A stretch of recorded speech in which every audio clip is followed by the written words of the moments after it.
Iki hitungan teko Cak Sapari duet bareng Cak Karjo ACDC. Ngerti nggak lur kenapa disebut Karjo ACDC? Soalnya iso dadi lanang, iso dadi wedok. Lah hitungan ngene. Awan-awan mangan bakmi, mangan sego, lawuh kerupuk. Aku gak percaya arek saiki kepethuk Joko gondeli sabuk. Lah apa sabuk digondeli? Semak lur.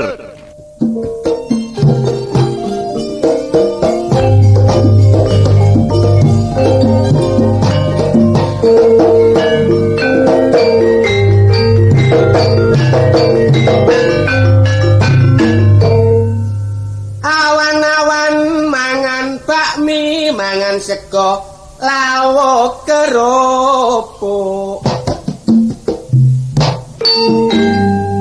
Aku gak percaya arek saiki kepethuk Joko gondeli sabuk.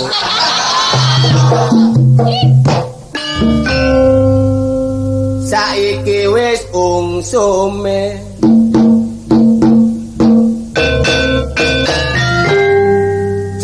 kucing lolo anake lampune mati kepancal bapakne.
Saiki pembangunan wis maju.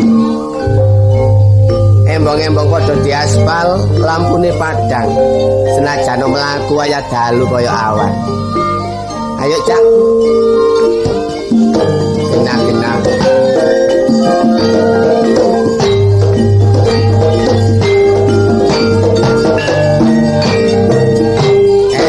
Hot.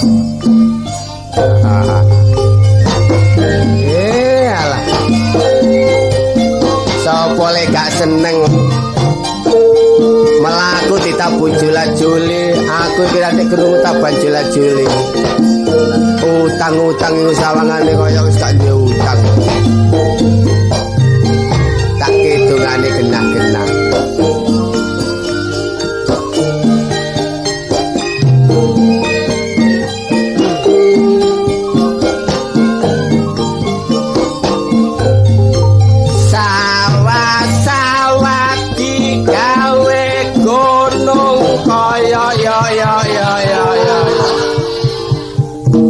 Pak, kula badhe takon.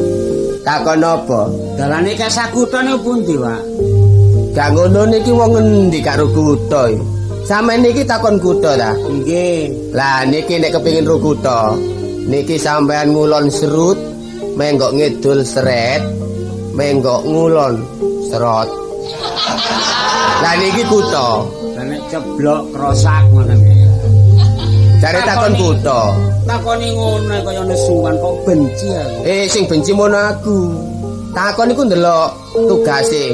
Nek waktu aku gak tugas ngene iki kon takoni nek wong cik tugas kon takoni. Mbok iya dijawab ngeten mawon, nggih dalan mriku ngilen niku sing lampune padhang niku kutha ngoten. Mbok sing enak ta wae ngomong kali bangsane niku. Iya iki lho ngulon iki lho lampu padhang kutha. Nggih matur nuwun. Monggo-monggo, Dik. Sampe niku padha wong gendeng.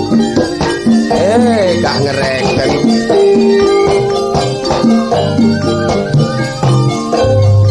Dadi wong urip ojo gampang mama. Aduh, Mbok. Takoni ngono nek mama gedang. Dik nemene, Dik sampean niku. Tiyang niku tasik ngedung pun ditakoni, Dik, kula wau ndamel parikan sampe keliru. Soale kula Kasakutha niki enten tujuane, Pak. Nggih. Kutha diantarane mriku niki kira-kira pinten kilo, Pak? Lho, kira-kira ngenten nek 5 kilo mawon. Lah sak kilone niku pinten? Ningali beras e, Dik. Nek sing enak niku 300, sing rada gak enak niku 250. Sampeyan niku ya napa sih, Pak? Wong kula niki takon malih ngomong regane beras. Jare takon sak kilone. Sak kilone mono 1000 meter, Dik. Lah niku, lah per metere pinten, Pak? Sing gawe nelek 300. Lah sing wol ngene iki sampe 2000 sak meter, Dik.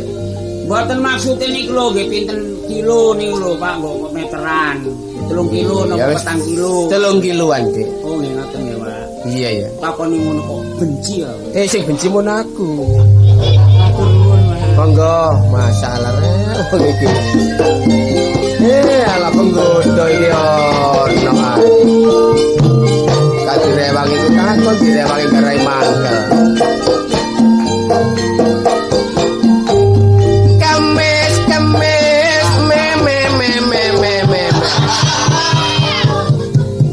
Kon niku gak tau ditapuk wong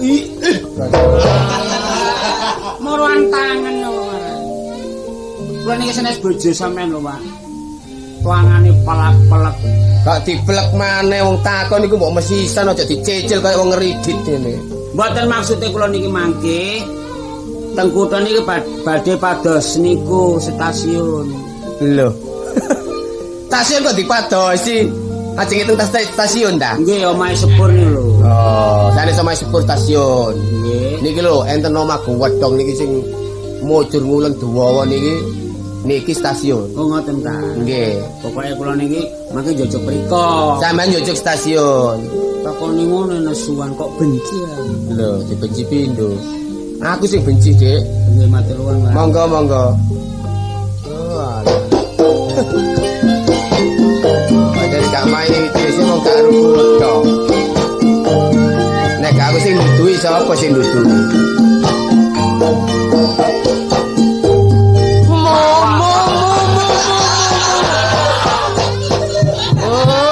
Jangan ditapuk. Iku mau lur, Cak Sapari duet karo Cak Karjo ACDC. Seru kan hitungane? Kandhani yo.